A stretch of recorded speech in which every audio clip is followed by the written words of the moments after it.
You may have noticed something. In Japanese pop culture, Japan is almost always being invaded. It doesn't matter the genre. A giant monster rises from the ocean. An alien empire targets Tokyo. A mysterious force descends from the sky. Or an overwhelming enemy appears, technologically superior, and Japan is forced to respond. It happens in Godzilla, it happens in Ultraman, it happens in Super Sentai, and it happens in countless anime and science fiction films. So the question is, why? Why does Japanese pop culture return to this idea again and again? Why is invasion such a recurring theme? Is it just a coincidence? Just an interest in monsters and aliens? Or are these stories trying to talk about something much more real, much more painful, something that couldn't be said openly? You see this clearly in Super Sentai, a genre where teams of color-coded heroes fight to defend Earth. Shows like Kamen Rider, Ultraman, and Power Rangers, which is based on Super Sentai, follow the same structure.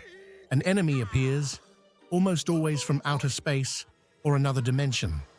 A powerful force attacks Japan first, and Tokyo becomes the center of a global conflict. In these stories, Japan is never the aggressor. It becomes the battlefield of conflicts always initiated by external forces. In Godzilla, a terrifying force emerges from the sea, destroying cities, and leaving Japan powerless before something it cannot stop.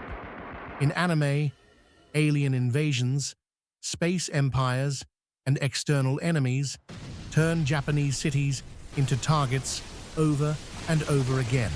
These stories didn't appear out of nowhere. They began to emerge right after World War II.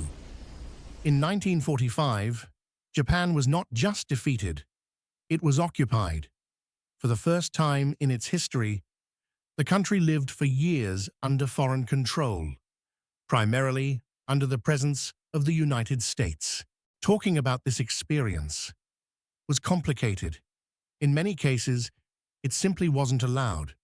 So filmmakers, writers, and artists found another way. Instead of talking about occupation, they talked about invasion. Instead of talking about foreign control, they showed monsters, aliens, and overwhelming forces. Godzilla was never just a monster. Alien invasions were never just science fiction. They were metaphors, a way to process fear, trauma, and domination without naming them directly. Invasion was never just a fantasy. It was a way of talking about reality. After watching just a few Japanese films or series, one thing becomes clear. These stories often begin with an intrusion. When the story starts, Japan is already under attack. Why do so many Japanese stories imagine conflict this way? Why does invasion come first? To find the answer, we need to look beyond fiction. We need to look at the moment when these stories began to take shape. Right after the war, Japan entered a strange kind of calm.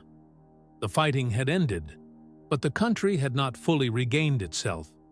Foreign soldiers became part of everyday life, not through open confrontation, but as a constant presence, impossible to ignore. The nation was rebuilding, working, moving forward. And yet, something remained unresolved. Not only the destruction, but the loss of control over its own future. Japan was no longer fighting a war, but it was still living inside its consequences. For many Japanese people, the war was not a past they wished to return to. Defeat carried shame. Occupation carried humiliation. And trauma is not always something people want to open or explain. Often, it is something they learn to live around, to endure, to move forward, carefully. A magical or fantastic invasion became one of those symbols, a way to give form to experiences that resisted direct expression.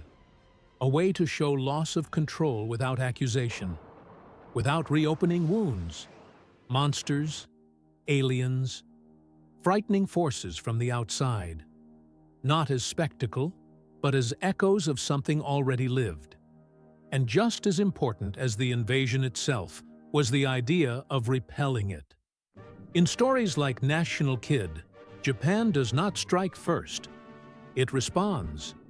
A heroic figure appears not to conquer, but to defend, to push back what came from outside, not through politics or military power, but through imagination.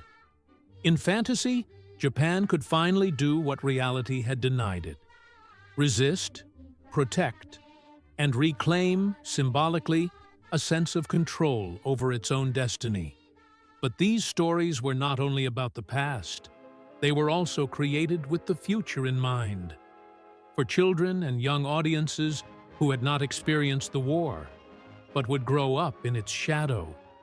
Through monsters, heroes, and impossible battles, this younger generation was introduced to destruction, to loss, to responsibility, not as instruction, but as symbolic experience. And at the same time, they were offered something else: a reason to care, a reason to protect, a quiet form of love for the place they called home.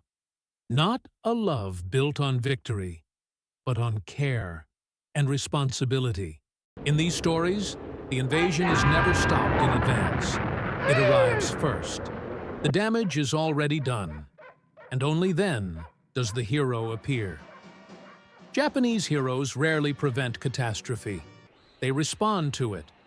Ultraman arrives after the city has been attacked. Super Sentai teams are formed once the threat is already real. Kamen Rider is born from experiments that have already gone wrong. Even in Gundam, war is not presented as glory. It is shown as consequence. The hero does not exist to conquer new worlds. He exists to organize chaos, to contain destruction, to protect what remains. This is not a fantasy of domination. It is a fantasy of response. And that distinction matters, because these stories were never meant only for adults who remembered the war. They were created for those who came after, for children and young audiences who did not experience the conflict, but would grow up inside its consequences. Through monsters, heroes, and impossible invasions, a new generation learned how danger appears, how damage spreads, and how it can be resisted, not through aggression, but through attention, through responsibility, through care. And maybe that is why Japanese pop culture never stopped returning to invasion. Not because the war was forgotten, but because it was remembered in another language. A language of symbols, of imagination, of stories capable of being passed on without reopening wounds. These stories do not explain the past. They teach how to live with it. They do not celebrate victory.